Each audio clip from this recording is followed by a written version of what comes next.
Hey guys, welcome back to another video. Today we are building a delay pedal. This is a guitar effect that does cool stuff. We've got a metal case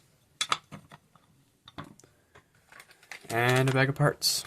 And we're going to open this up and see what we've got. We've got a circuit board named Delay. We've got a little box of components, or a little bag of components, wires to connect our board to all of our other parts, and we've got resistors. And we've also got battery connector, input jack, output jack.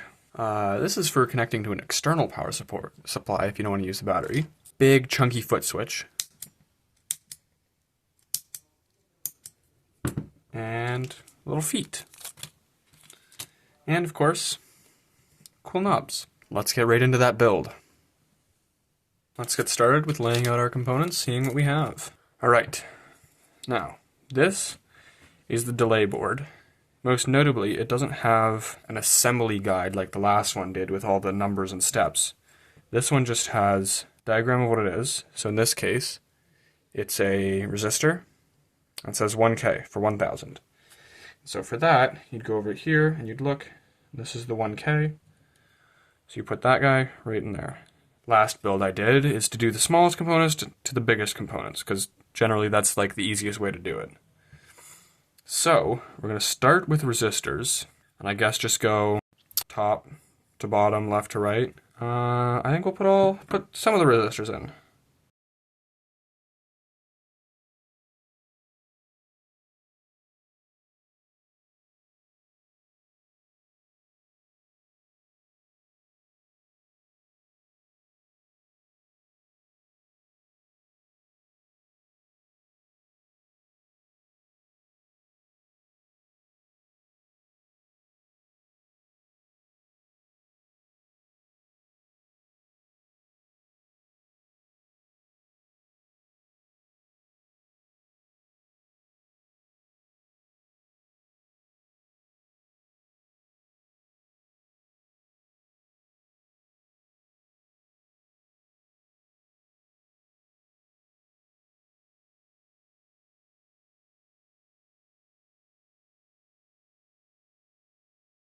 So next, we've got the capacitors. It's the exact same thing as the resistors, except these ones have polarity, and so it has to have negative on one side and positive on the other side. It's the only thing we need to worry about with these, but other than that, it should be the exact same. I've already got the transistor and the diode in there, so just gotta pop in all the capacitors, and then we'll be good to solder them on.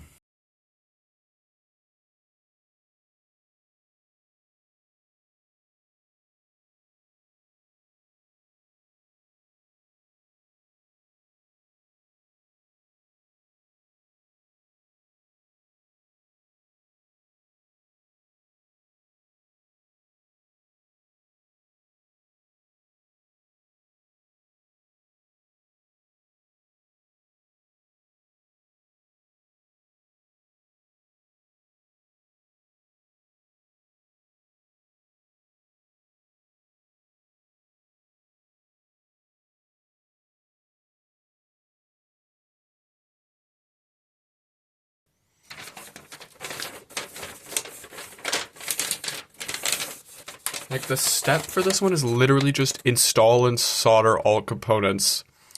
And then it says potentiometer. There's fully no potentiometers.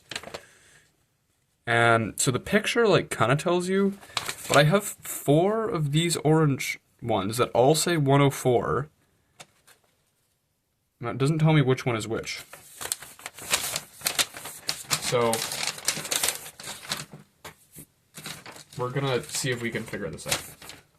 Let's do all the other ones first, because I know which ones those are.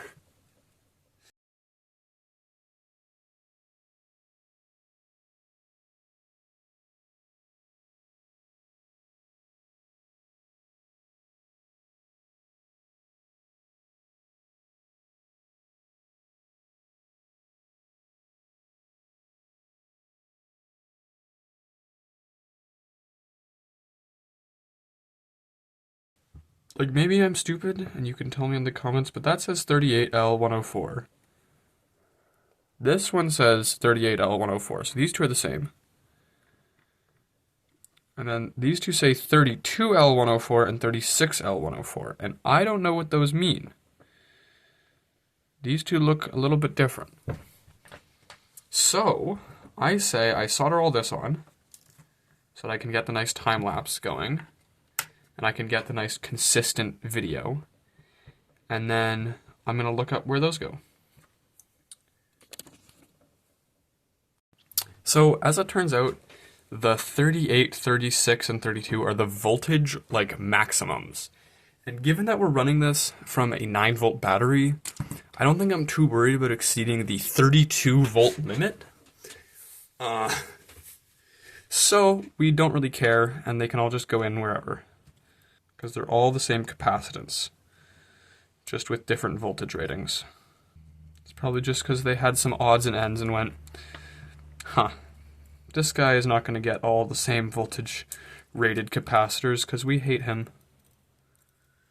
And honestly, I applaud them for having the bravery. Okay, that's all of our little components all in there. And we're going to flip it over. We get to start soldering.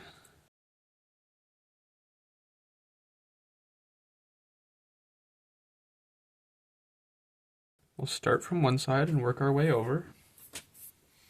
And when we get to the other side, we'll be all done.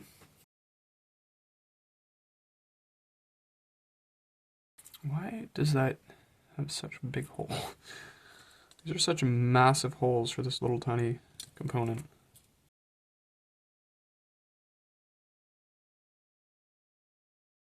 Make sure to extract my gases.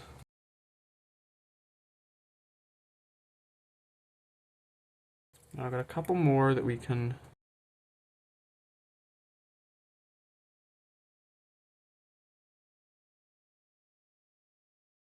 I may end up with a mild burn from that.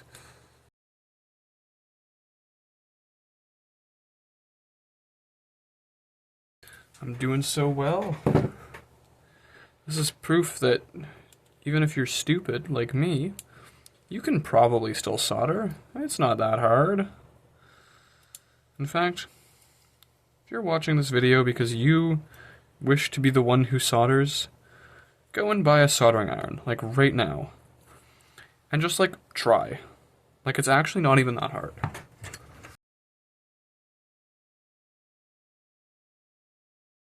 One, 2, 3, and to the 4. Snoop Doggy Dogg. Dr. Dre is at the door.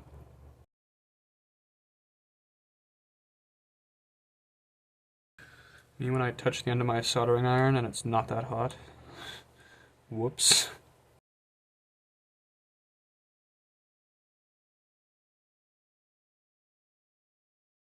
Now we can access slightly more.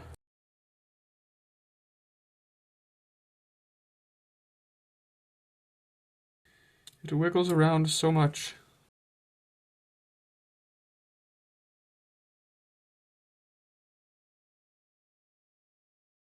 Okay, this looks like so much fun.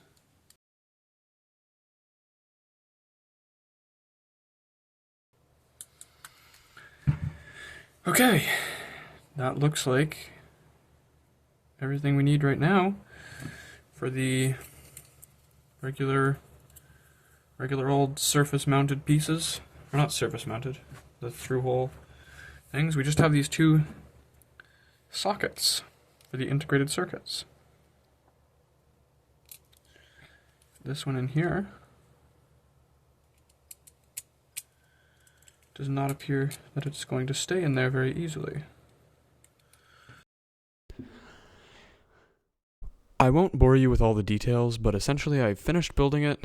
It took a really long and annoying amount of time, and what ended up happening was that I don't think this pedal was designed to be used with a battery. And when I had the battery connected, it didn't actually do things properly. So what ended up happening is I went and I tested it.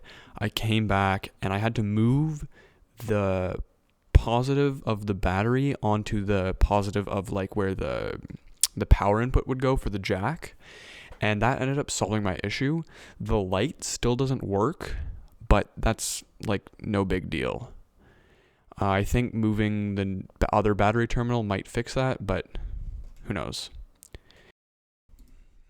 But yeah, by far the most challenging part of this build was all of the potentiometers, because the potentiometers, you had to hold them, add the solder, hold the wire, melt the solder, put the wire in.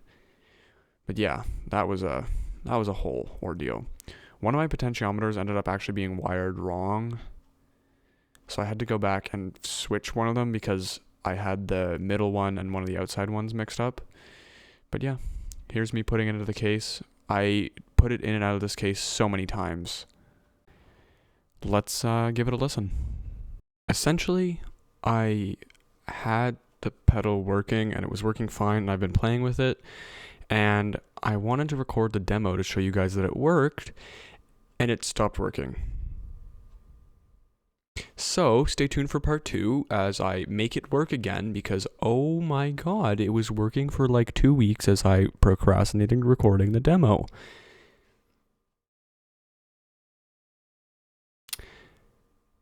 Thank you all for watching. I hope you had a great time, and I will see you again. Later.